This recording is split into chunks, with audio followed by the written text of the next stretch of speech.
Like I tell everybody, do your research. It's maybe 1 out of 20 guys that peak. You know, some of these guys go to the hospital. Some of them just look horrible.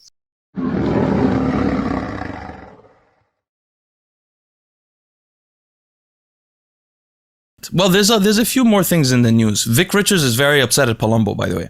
He posted a picture. Vic Richards did it on purpose, man. Vic is hectic, I know, but I'm just pointing. The funny thing about it is that Vic posted a picture of an ear with snakes going into it. He said these devils are whispering in your ears, but it happens to be snakes. I was like, I don't know if he knows the joke. And then there's a few more things going on. Supposedly he's faked his death before, Leo.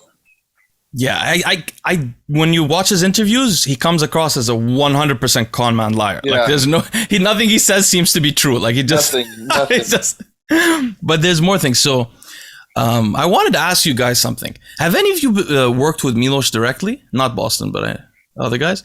So I want to ask you guys what do you think Milos can do with Regan? Because a lot of talk has been about how he did well recently. Do you think he can grow Regan to become competitive in men's open? And if not, why has he never grown anyone before? Like, for example, the Matt Jansen, this is what I want to talk about also. Remember the Matt Jansen, Brett Wilkins 2-year transformation picture? That transformation picture I thought was isolated. Like there's Dallas, Nick, and then there's him. But then there's this other guy just came out called Justin Shire. Justin Shire also has a 2-year transformation. Crazy good physique. Crazy transformation as well within 2 years too. Blue also have a client in that class. Blue has a client and I have a client in the same class. Oh, really? At Nationals. So why do you guys think that Milos can develop athletes over time, aside from getting them in condition? Because I've never seen him. I know Blue will have an opinion on this, but I personally don't, because Milos is crazy volume in the gym. And it's just overuse of crazy insulin pre and post. And it's like, it's obsessive a little bit, like 20 pre, 20 post twice a day training, and with like giant sets. And like you said, man, I don't see his clients putting on muscle. Yeah, no, he doesn't grow anybody. And the people that he peaks on stage, me and Boston have talked about this quite a few times. Like I tell everybody, do your research. It's maybe 1 out of 20 guys that peak. You know, some of these guys go to the hospital. Some of them just look horrible. I mean, some of my clients paid him as a coach before they hired me, and he took their money up front for like 6 months or a year and barely ever gave back to him, never changed the program, didn't pay him any attention. So his normal guys don't get any attention. I don't know if you've heard that either, but everyone that's worked with Milos that wasn't a pro has nothing but bad to say. I mean, they say the guy doesn't respond to emails. He just sends them one program and doesn't do his job.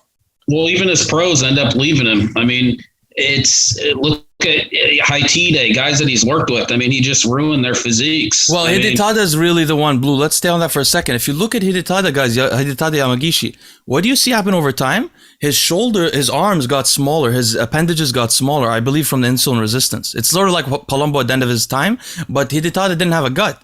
But his arms kept getting smaller, and I think it's from the insulin resistance of this crazy just banging insulin all the time. His insulin protocols are insane. He's trying to fill up people as much as they can be filled up constantly. That's going to cause insulin resistance over time, right? You know, Blue, he worked with that Ryan Crowley kid that I fucking troll. He did 3 of the shows. He did Nationals, USA's, and then he did some show in another country, I think, to try to go pro. Literally, the guy was bragging he was 305 on stage. He looked like fucking shit. You've seen me troll him. He calls himself the Big Rig.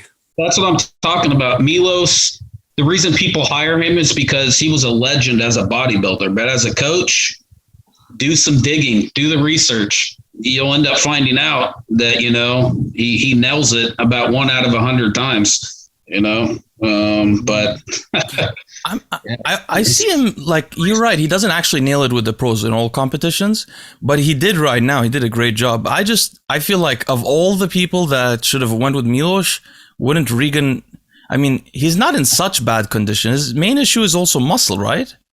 Yeah, no, Regan's for his size. Like 6 foot tall. He needs more size. You guys think he has 20-inch arms? Pull up an arm. I've never seen him in person.